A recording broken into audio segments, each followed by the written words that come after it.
Agora vai ficar duas. Assim. Salmo de número 120 tem 7 versículos. Começa assim. Em minha angústia, clamei ao Senhor, e Ele respondeu à minha oração. Obrigado. Em angústia, clamei ao Senhor, e Ele respondeu à minha oração. Livra-me, Senhor, mentirosos e enganadores. Ó língua mentirosa, o que Deus fará com você? Como aumentará seu castigo? Versículo 4. Ele, Deus, atravessará com flechas afiadas e queimará com brasas vivas. É o que Deus vai fazer com a língua mentirosa. Versículo 5. Como sofro na distante Meseque. É doloroso viver entre os moradores de Quedar. Estou cansado de habitar entre os que odeiam a paz. Procuro a paz, mas quando falo de paz, eles querem guerra. Acabou o salmo. É um salmo, assim, você lê numa primeira tacada e fala que salmo estranho, só o versículo 1 presta, o resto... Né? O versículo 1 é famoso, vem em tarja de caminhão. Vamos ler de novo. Em minha angústia clamei ao Senhor, e Ele respondeu à minha oração. Livra-me, Senhor, dos mentirosos e dos enganadores. Ó língua mentirosa, o que Deus fará com você? Como aumentará seu castigo? Ele, Deus, a atravessará, a língua mentirosa, com flechas afiadas e a queimará com brasas vivas. Então o salmista diz, como sofro na distante Meseque. É doloroso viver entre os moradores de Quedar. Estou cansado de habitar entre os que odeiam a paz. Procuro a paz, mas quando falo de paz, eles querem guerra. Como eu disse a vocês, eu preciso fazer essa pequena introdução muito simples. Introdução contextual. Os Salmos 120 até 136 são chamados Cânticos dos Degraus. Eles provavelmente foram reunidos como um inário em que os viajantes cantavam esses cânticos no caminho, provavelmente caminhando para Jerusalém no período de festas, e eles iam cantando esses salmos que foram escritos justamente para isso. Os salmos eles estão organizados de uma forma muito específica, são 5 grupos de 3 salmos, então são 15 no total. Cada grupo de 3 salmos, o primeiro é sempre o primeiro salmo do bloco, 120, 123, 126 e 129, são sempre uma aflição. Então, você tem bloco de 3 salmos, 120, 121, 122. Esse é o primeiro bloco. O 120 que é o primeiro, aflição. Depois você tem o 123, o 124, o 125. 123, aflição. E assim sucessivamente. Propositalmente eles organizaram assim. Nós vamos entender principalmente por que o 120 é o primeiro. Por último, se nós observarmos lá para o fim, no Salmo 134, o peregrino ele inicia a sua viagem e ele termina a viagem na casa do Senhor, sob a bênção do Senhor. Então, você vê que é organizado. Mas o 120 em particular, ele tem uma característica, eu vou deixar aqui o texto, importante, porque ele é o primeiro salmo, veja só, de um peregrino. E a primeira impressão do peregrino é de aflição. Ele vai começar a sua jornada rumo a Sião, rumo ao local da adoração. Sião, o Monte Sião é considerado o monte da adoração dos judeus, o lugar mais alto, onde eles adoravam. E os habitantes de toda a terra de Israel iam para Jerusalém adorar o Senhor. Isso significa que eles estavam em terra estrangeira. Por isso que eles precisavam peregrinar, eles precisavam sair da sua terra, Samaria, talvez até outros lugares, e ir para Jerusalém adorar. E é o costume dos judeus, os muçulmanos fazem isso hoje em dia. Então ele tem que sair da sua terra, ele não está, portanto, em Jerusalém, ele não está no lugar, entre aspas, sagrado, ele precisa ir até o local da adoração. Então, a sua oração começa no versículo 1 dizendo: em minha angústia, clamei ao Senhor e ele respondeu à minha oração. Claro que genericamente, qualquer angústia a gente gostaria de dizer isso, que na angústia a gente clama ao Senhor e ele responde, mas o salmista tem uma angústia específica aqui.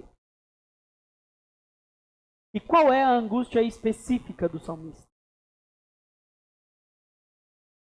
A angústia específica do salmista é, primeiro, se você olhar o versículo 2, lidar com os mentirosos e enganadores. Ele está angustiado, o Senhor respondeu, mas qual é a angústia dele? Versículo 2. Livra-me, Senhor, dos mentirosos e dos enganadores. Essa é a oração dele. Ele começa com a resposta já, mas você poderia inverter o versículo 2 e o versículo 1 para ficar mais claro. O versículo 2 é a oração. Livra-me, Senhor, dos mentirosos e dos enganadores. Resposta da oração, versículo 1. Me clamei ao Senhor e ele respondeu a minha oração. Mas os salmistas geralmente começam já com a resposta, com o resultado, eles não começam com o pedido. É um padrão em vários salmos. Eles começam com a conclusão, que é estranho. É comum, eles querem iniciar os salmos, se você observar, eles querem iniciar os salmos dizendo já o resultado. E depois eles mostram o que os afligia. Então a angústia do salmista que é peregrino são os lábios mentirosos e enganadores. Versículo 5, dá uma olhada numa outra angústia dele. Ele vive em Meseque e em Quedar. Ou seja, lidar com lugares distantes. Não esqueça, ele é um peregrino que está indo para Jerusalém. Ele está incomodado de viver em lugares distantes. E versículos 6 e 7, nós vemos um cansaço. Estou cansado de habitar entre os que odeiam a paz. Ele não está cansado da jornada. Ele não está cansado do trabalho. Ele não está cansado dos problemas particulares. Ele está cansado de viver com gente hostil. E provavelmente hostil à fé dele. Gente que não quer a paz.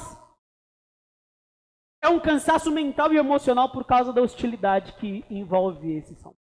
A gente observa isso nos versículos. Vamos observar a lida dele com a língua mentirosa, versículos 2 a 4. Primeiro, como a gente viu no versículo 2, ele pede: Senhor, livra-me dos mentirosos e dos enganadores. No versículo de número 2. Ele quer se ver livre das pessoas que mentem e que enganam. Por motivos óbvios. Nenhuma sociedade permanece de pé com um monte de gente enganando e mentindo. Você tenta fazer negócio com uma pessoa, você confia nela. Se ela mente, te engana, você faz de novo? Não faz de novo. Eu conto uma história para a Thalita, que eu acho super importante. Para vocês, a título de ilustração. Quando eu entrei na universidade, de vez em quando eu precisava comprar comida fora, porque nem sempre conseguia comer em casa. E tem um lugar que eu pedia comida fora, e teve uma vez ou outra, eu não me lembro exatamente como isso aconteceu, mas o cartão não passou, eu errei a senha, qualquer coisa do gênero. E aí, eu precisei assinar um papelzinho lá para pagar depois. Assim que eu resolvi o problema, eu fui lá e paguei. Aconteceu uma vez de eu viajar e ter um valor pendente de onde eu estava, eu paguei. Isso 12 anos atrás. Hoje, nesse mesmo lugar que eu compro, quando eu preciso comprar, no mesmo lugar, eles não pedem nem que eu assine, mas eles não fazem questão. Porque eles perceberam, depois de um certo tempo, que eu não era o tipo de pessoa que ia correr deles, ou que enganar, ou que ia mentir. As relações são sustentadas pela verdade, são sustentadas pela honestidade, são sustentadas pela fidelidade. Você precisa confiar nas pessoas.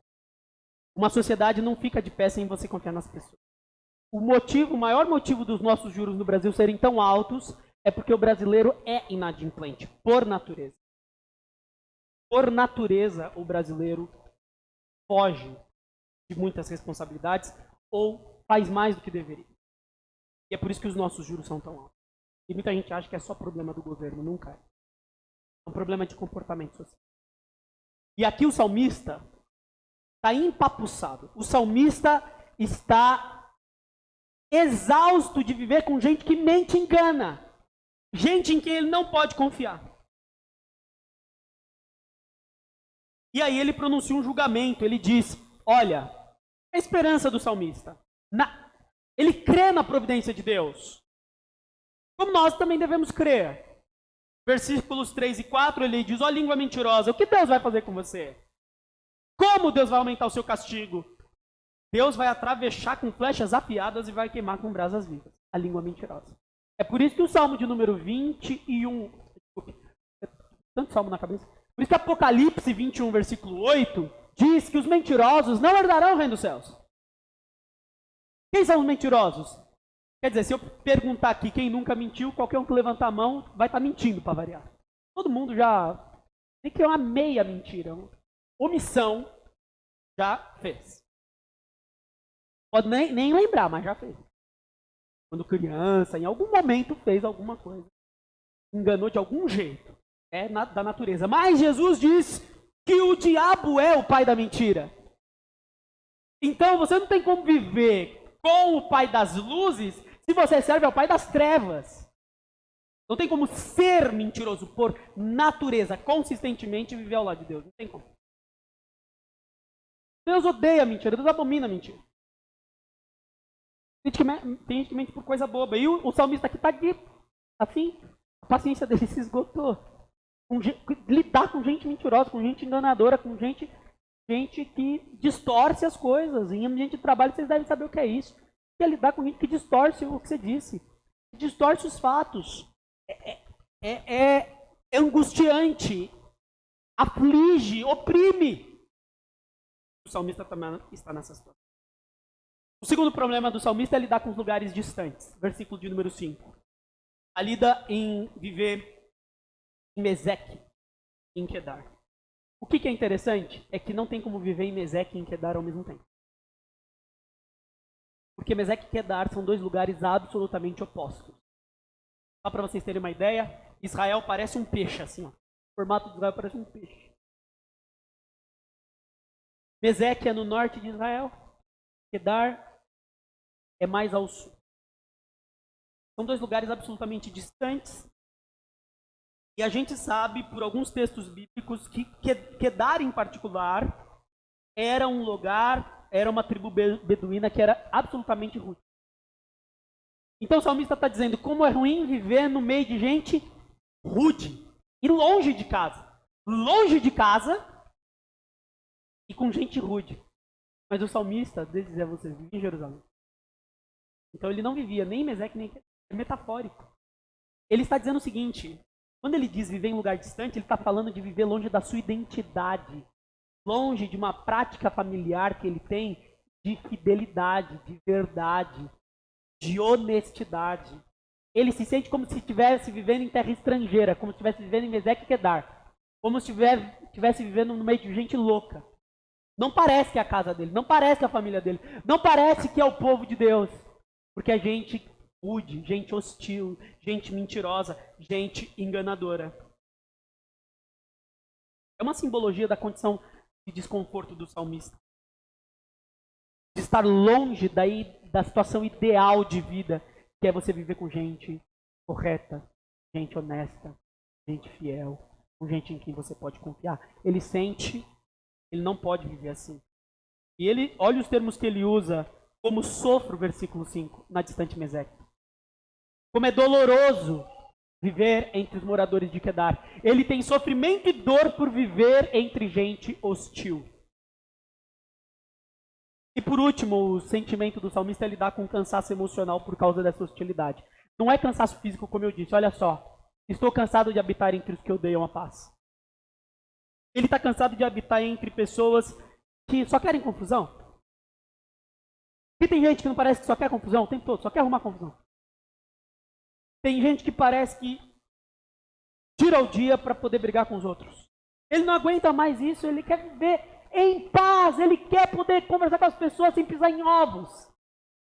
Ele quer poder viver perto de gente que não vai ficar reparando nas coisas, que não vai ficar o tempo todo criticando o seu jeito de falar, que não vai ficar criticando o tempo todo. Você não pode confiar. A gente que tem olhar crítico demais, a gente não gosta nem de conversar. Gente que tudo vê defeito, tudo. Gente que você não pode confiar.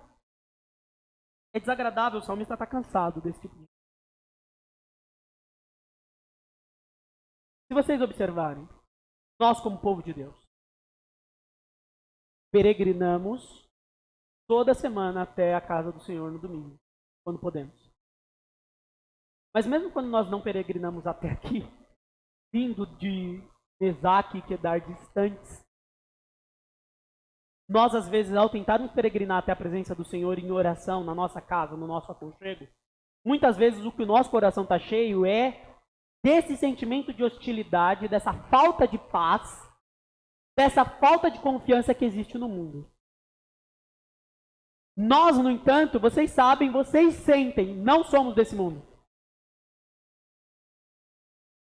A gente até come, até participa da culinária desse mundo, ela satisfaz até certo ponto, mas não é o mesmo tempero típico da nossa terra? Quem nasceu em outro lugar, está acostumado com comida típica, sabe, quando você muda de estado, não é a mesma coisa. E nós, como participantes, como membros, como cidadãos de outra pátria, a gente até come as comidas deste mundo, mas o tempero não é o tempero do céu.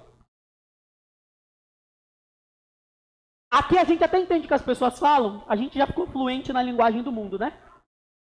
Mas tem coisa que as pessoas falam, os dialetos, que a gente, né, é desconfortável para o nosso ouvido, de uma pátria celeste. Tem umas conversas que a gente não gosta de ter. Tem uns papos, uns assuntos que são mundanos que incomodam os nossos ouvidos. O ouvido do cristão. Por isso que Paulo diz, olha, que não haja fofoca entre vocês. E o verdadeiro cristão, conforme ele vai se santificando, ele começa a se incomodar, porque ele vê que é errado. Críticas que tentam denegrir a outra pessoa. O cidadão do céu não gosta desse. Ele começa... Quando você percebe que alguém está tentando te jogar contra outra pessoa, porque toda vez que A fala mal de B, para C, ele está querendo jogar C contra B, vocês sabem, né? Toda vez que eu falo mal da Tamires para a Loides, eu estou querendo jogar a Loides contra a Tamires. Mas o cidadão celestial, ele ouve esse dialeto, ele fica meio incomodado. Ele percebe. Nós precisamos entender isso. Só que nós estamos no mundo. E o que acontece? Nossa cultura original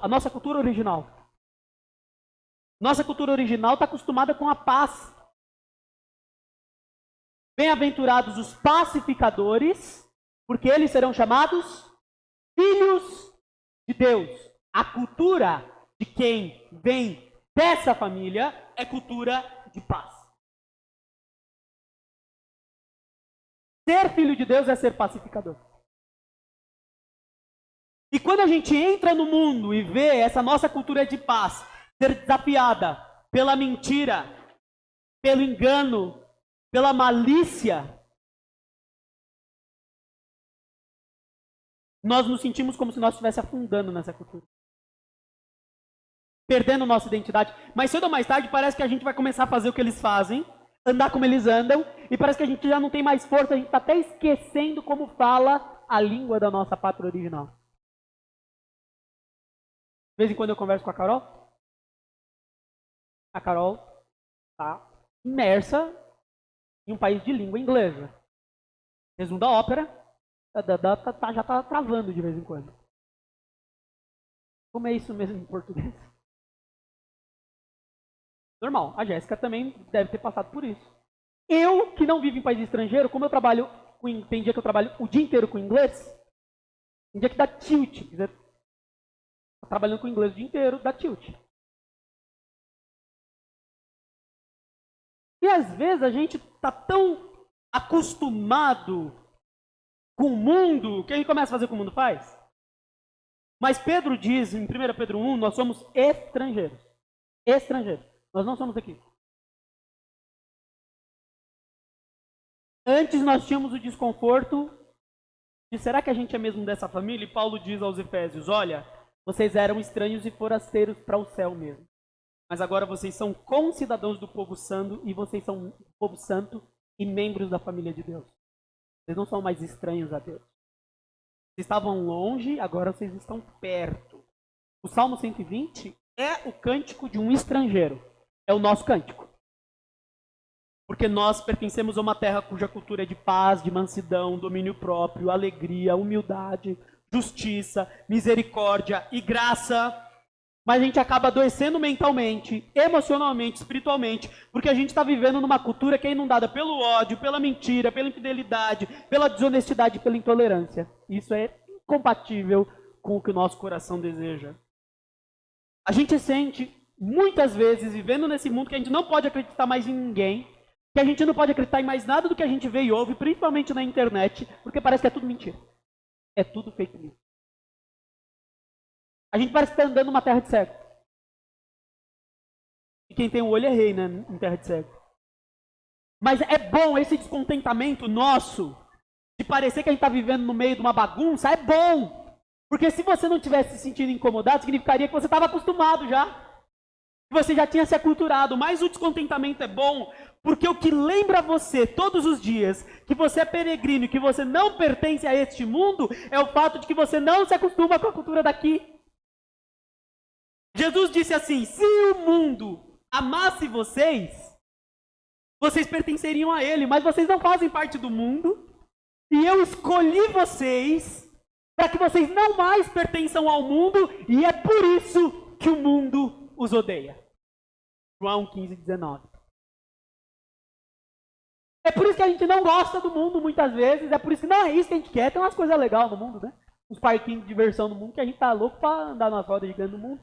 Mas é que a gente sabe que depois vai acabar vomitando porque embrulha o estômago. Mas o mundo em geral vai odiar o cristão. Porque o padrão do cristão é o padrão do Criador. E o padrão da criatura é o padrão da depravação. Longe de Deus, está longe do manual de instrução. Se você tentar montar um brinquedo sem manual de instrução, a chance de você quebrar é grande. E é isso que os seres humanos estão fazendo. Com a terra, vocês estão vendo que estão destruindo a terra inteira.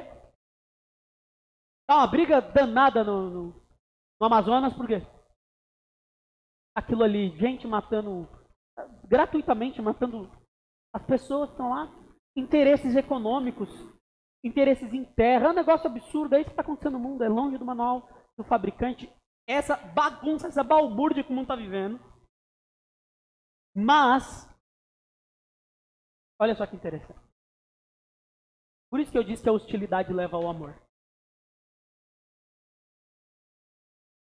Porque quando a gente está farto do mundo, a gente está cansado. Quando a gente está desesperançado das promessas do tipo, se você trabalhar duro, você vai ter sucesso. Precisa trabalhar duro. Precisa se esforçar. Você não encontra um caminho, encontra outro. Tudo depende de você. Faz a sua felicidade a você. Siga o seu coração. É mentira! É mentira que se você trabalhar duro você vai ter sucesso. Se você pegar qualquer um... Gente, como é que eu vou pôr isso na internet? Eu não posso citar nomes. Mas vocês conhecem uns empresários aí? Uns caras que fazem uns programas de televisão e demite e contrata? Hã? Alguns homens que já foram até políticos, que iam ser presidente e não vão ser mais? E que também é bem sucedido? Esses caras, quando eles falam, dono de rede de televisão, quando eles falam, eles têm uma receita, já notaram? É assim, ó, não, eu trabalhei, acordei 5 horas da manhã, me esforcei muito. Não tem receita de sucesso coisa nenhuma. Você encontra um monte na internet, dá espaço para o sucesso, vai ficar rico. É mentira. Não vai não. Tem caminho das pedras? Tem. Dá para se esforçar e chegar em algum lugar? Acho que dá. Mas se vocês acham que nós estamos vivendo na ilha do paraíso econômico, se você empreender no Brasil, você enriquece. Mentira, você empobrece. Eu não estou desencorajando ninguém a ser empreendedor, não. Mas não é tão simples assim. Essas receitas do mundo, essas receitas prontas, não funcionam. Ah, agora sim, com esse político vai acabar a corrupção no Brasil. Parece que aumentou! Aqui, os caras que estavam presos foram soltos. E quem disse que ia acabar com a corrupção agora anda de mão dada com gente que estava presa até uns dias atrás. Participa até de partido de gente corrupta, condenada e estava presa. A gente fica cético porque a gente não enxerga melhor, a gente está farto das mentiras desta terra. Isso nos conduz à graça de Deus. Porque quando a gente não pode confiar mais em ninguém, a gente só percebe que dá para confiar somente em Deus. A hostilidade do mundo faz com que a gente se achegue a Deus. Por isso que a hostilidade conduz ao amor. Porque a hostilidade do mundo faz você chegar mais perto de Deus e perceber que só dá para confiar nele. Mas cedo ou mais tarde você vai perceber que não dá para confiar nem em você mesmo. Mas cedo ou mais tarde você vai olhar no espelho e vai dizer assim: eu não sabia que eu era capaz disso. Pelo menos uma vez na vida você vai poder dizer isso para si. Pelo menos uma vez na vida você vai olhar no espelho e vai dizer assim: eu não sabia que eu era capaz disso. E é.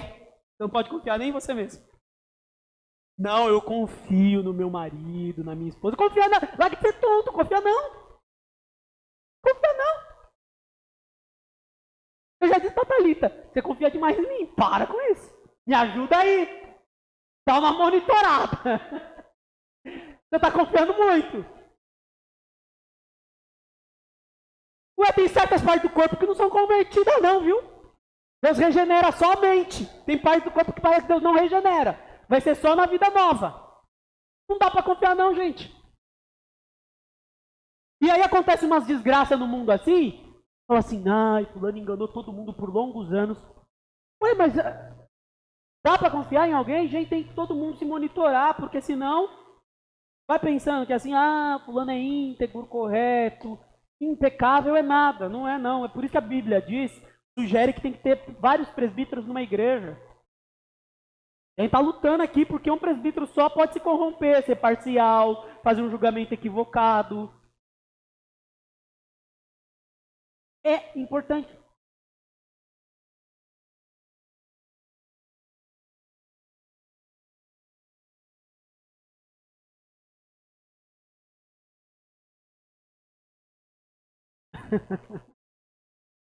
Então, o exemplo de médico é importante e é até interessante porque você vai em um médico e fala uma coisa, vai no outro, falou.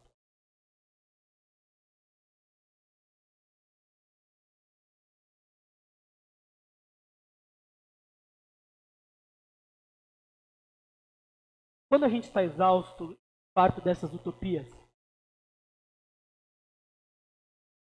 e de umas promessas aí, até políticas, de mudança econômica, mudança social, fim da corrupção.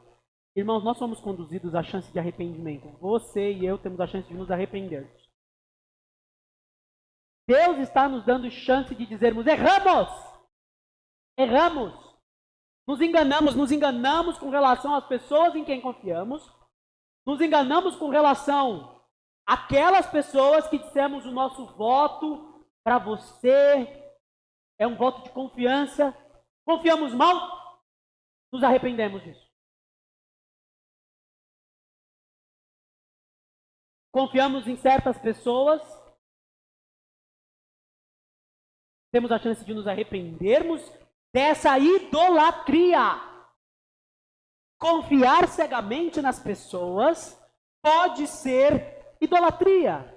Confiar em sistema ideológico, confiar nos seus recursos, confiar no seu conhecimento, confiar na sua capacidade é uma chance de arrependimento. Olharmos para a hostilidade do mundo deve nos conduzir ao arrependimento. Irmãos, aquilo que nós presumíamos ser uma verdade é realmente uma mentira, tá? É realmente uma mentira. Então nós devemos orar na nossa angústia como o salmista, versículo 2. Livra-me, Senhor, dos mentirosos e enganadores. Aqui ele está falando de pessoas, mas veja, não se trata de pessoas, é de sistema. Senhor, livra-me desse sistema de mentira e de engano, para que eu aprenda a confiar somente em Ti. E a hostilidade do mundo, mais cedo ou mais tarde, vai nos levar ao caminho do arrependimento. Todos nós, irmãos e irmãs, todos nós seremos levados ao caminho do arrependimento. Ao percebermos que não podemos confiar em nada, nem ninguém. Todo mundo vai chegar nesse estágio. Nem que seja no leito do hospital. Nem que seja depois de destruir sua família. Vai ter a chance de se arrepender e de perceber que não podia ter confiado em si mesmo, que não podia ter confiado nos seus planos, nos seus projetos, nos seus recursos. Porque foi idólatra, porque confiou em outros deuses. E nós temos a chance de nos arrependermos. Temos uma dupla chance de olhar para Deus, tentando buscar a verdade nele por um lado, falar assim, já que tudo em volta de mim é mentira, eu vou buscar a verdade. E é uma boa pergunta, estamos buscando a verdade das coisas em Deus?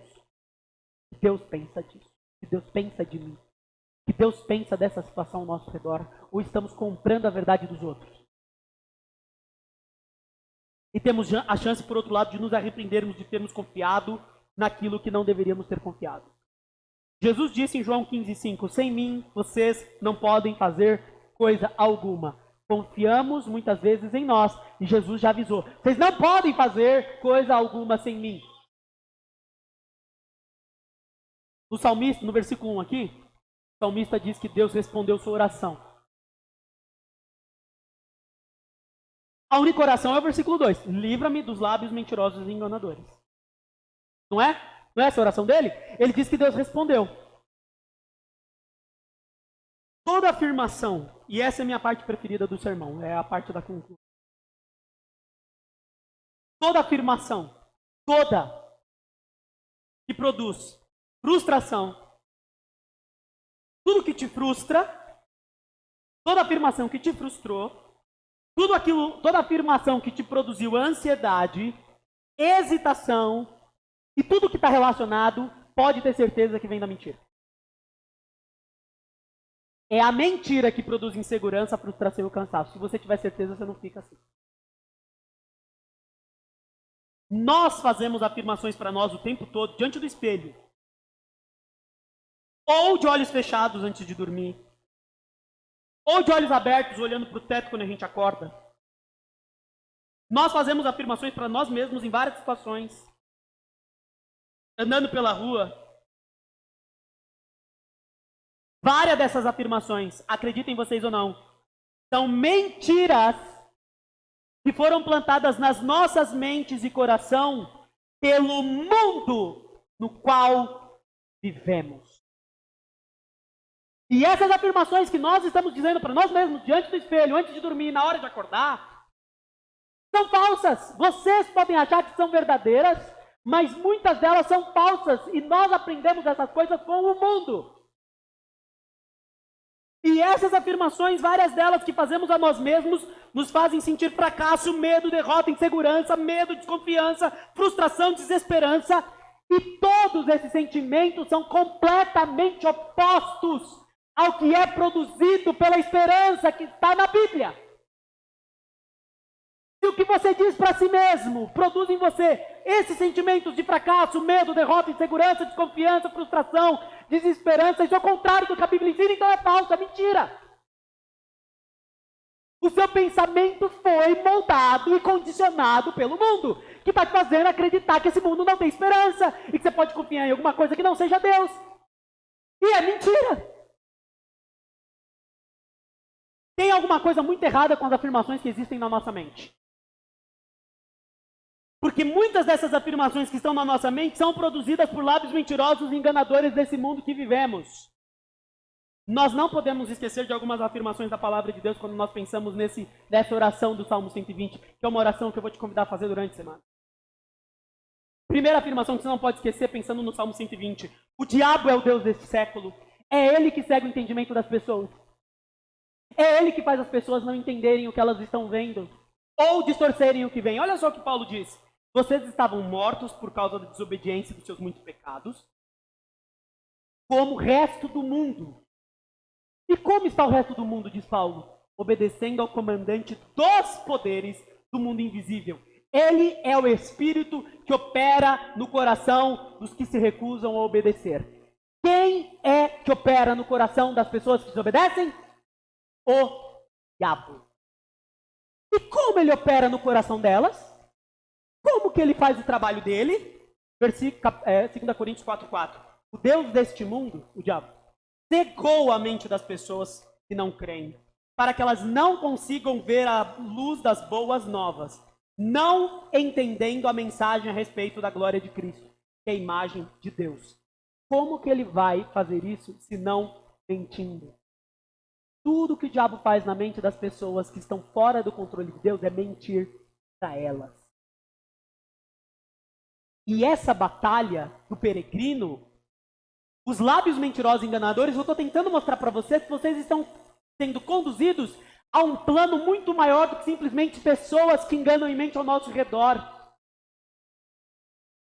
Mas nós estamos lidando com um patamar maior. Paulo diz em Efésios capítulo 6, a nossa luta não é contra a carne nem o sangue, mas contra principados e potestades do ar. O que mostra que esse sistema de mentira que nos oprime, que traz sentimento de medo, fracasso e insegurança, é criado, sustentado pelo diabo. A palavra de Deus produz totalmente coisas contrárias do que a mentira produz. A Bíblia diz que a palavra de Deus é verdade. Então elas permanecem para sempre. O salmista, depois eu vou convidar vocês a lerem o Salmo de número 119 com bastante atenção. Que salmo estamos lendo aqui? Salmo 120. Se você voltar para o Salmo 119, é o maior salmo sobre a palavra de Deus. E várias coisas que são ditas sobre a palavra de Deus é que ela é verdade. Se ela é verdade, é nela que devemos confiar, e não na mentira do mundo. E como ela é verdade, ele diz, e traz felicidade. Versículo 43 diz que a palavra de Deus traz esperança, o contrário da mentira do mundo. Se você está desesperançado, você está acreditando na mentira. Se você tem esperança, então você está ancorado na palavra. Tudo que é o contrário da palavra é falso e enganador. O mundo diz que você sofre por causa de quê? Ou porque Deus te abandonou, você sofre porque você fez alguma coisa errada, você deve estar em pecado, você sofre. Salmo 119, versículo 71 diz que o sofrimento não é o abandono de Deus, mas a disciplina de Deus. Foi-me bom ter sido afligido para aprender. Eu aprendo pelo que sou. Um peregrino. Toda mentira, presta atenção, toda mentira vai produzir em você medo, desconfiança, insegurança, esses sentimentos todos ruins. Então, mentira. Você está dizendo para si mesmo, e elas vêm, acredite, do diabo. Jesus diz em João 8,44 que o diabo sempre odiou a verdade, pois nele não há verdade alguma, e quando ele mente, ele age de acordo com o seu caráter, porque ele é mentiroso e pai da mentira. Você, durante a semana, precisa tomar cuidado com o que você prega. Na maioria das vezes, o que você está pregando para você é mentira. Pregue para você mesmo a palavra. Leia, não só leia, pregue para você. Pregue a palavra de Deus para você. Não pregue os seus pensamentos para você. Não pregue as suas percepções. Não pregue os seus sentimentos. Jeremias diz que o coração do homem é enganoso. Salmos dizem, e Jeremias diz, olha, o homem não deve confiar na natureza humana. Não confie no seu coração, pregue para você mesmo a palavra de Deus. Você sabe quem é a pessoa mais influente na sua vida? Você. Ninguém conversa mais com você do que você mesmo. Você conversa o tempo todo com você. Você está constantemente pregando para si algum tipo de verdade, que seja do Evangelho. Porque se não for, é mentira. E você está angustiado e sofrendo, porque você está deixando de orar. Versículo 2, quando pedimos ao Senhor, livra-me dos lábios mentirosos e enganadores, você deve lembrar, é das pessoas que são deste mundo, mas é também do diabo e também é de você. Porque o texto bíblico deixa claro que a nossa luta no mundo é contra o mundo, a carne, nossa natureza e o diabo. O sistema é mentiroso, o diabo é mentiroso e adivinha? Nós também, muitas vezes, sendo mentiras para nós mesmos. Qualquer verdade parcial sobre você mesmo é uma mentira, tá? Se for parcialmente verdade, já é mentira. Porque nós não enxergamos como devemos enxergar. E nós deveríamos sempre desconfiar de que estamos enxergando errado. Existe sempre maior chance de você estar pregando para você mesmo algum tipo de mentira. Por isso você deve pregar a Escritura. Porque o que vai te libertar, o que vai te limpar desses sentimentos da mentira que estão sendo provocados em você é a verdade. Jesus diz assim em João 15:3: vocês já foram limpos pela palavra que eu preguei a você. Você quer ser livre e limpo da mentira? Você precisa ser limpo pela palavra, porque só a palavra. Nós não estaremos limpos até que tenhamos toda a verdade sobre nós e sobre o mundo à nossa disposição, por meio do que a Bíblia diz que somos e por meio do que a Bíblia diz que o mundo é. Vocês devem ter notado, uma das grandes provas que vocês vão ter no discipulado cotidiano, uma das grandes provas que vocês vão ter na vida cotidiana é se ver livre da mentira. O tempo todo existe uma mentira ao nosso redor, que está sendo plantada, que está sendo cultivada, que está sendo trabalhada pelos outros, pelo diabo, por você mesmo. Às vezes está acreditando uma mentira. Tem mentira por toda parte. Existem mentiras dentro de nós que a gente acha que é verdade. Às vezes nós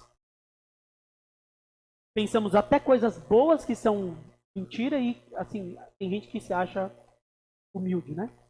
Eu sou humilde. É uma coisa boa, não é? Só que ninguém que é humilde se acha humilde, porque aí é orgulho. Então ela acha uma coisa sobre si mesma que é mentira. É boa, mas é mentira. E tem gente que acha coisa ruim de si mesma. Fala assim, eu sou uma pessoa horrível. Quem nunca vai me amar? Uma pessoa. É mentira também. Nós vivemos nesses extremos. Ou de acharmos que somos bons demais, mentira. Ou de acharmos que somos ruins demais, mentira. Nem bom demais, nem ruim demais. Nem ruim demais porque você é a imagem de Deus, Ele te criou a imagem e semelhança dEle. Nem bom demais porque você não é mais Adão e Eva. Nós estamos nesse meio termo, caminhando pela santificação. Às vezes a gente exagera, a gente diminui, às vezes a gente é otimista demais, a gente às vezes é pessimista demais. E todos esses extremos, acredite, tudo que é extremo é mentira. Tudo que é extremo é mentira. Eu vi no Dia dos Namorados, nossa, quanta homenagem de Dia de Namorado no Facebook, gente, no Instagram. Se for demais, é mentira.